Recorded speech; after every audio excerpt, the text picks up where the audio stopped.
Sex Avoided Subjects Discussed in Plain English by Henry Stanton. Recording by Edward Miller. Chapter 1. Sex. The happiness of all human beings, men and women, depends largely on their rational solution of the sexual problem. Sex and the part it plays in human life cannot be ignored. In the case of animals, sex plays a simpler and less complex role. It is a purely natural and instinctive function whose underlying purpose is the perpetuation of the species. It is not complicated by the many incidental phenomena which result, in man's case, from psychological, economic, moral, and religious causes.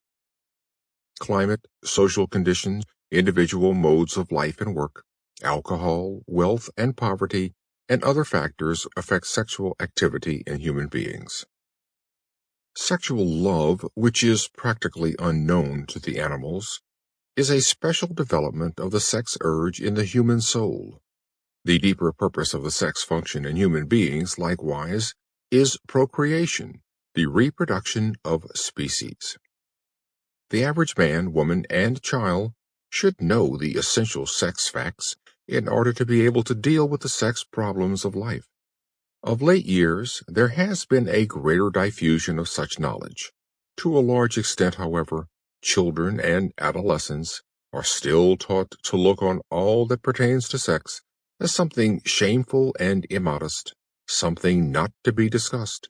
Sex is an avoided subject. This is fundamentally wrong. Sex affects the very root of all human life. Its activities are not obscene, but nature's own means to certain legitimate ends. The sex functions, when properly controlled and led into the proper channels, are a most essential and legitimate form of physical self-expression. The veil of secrecy with which they are so often shrouded tends to create an altogether false impression regarding them. This discussion of these avoided subjects in plain English is intended to give the salient facts regarding sex in a direct, straightforward manner, bearing in mind the true purpose of normal sex activities.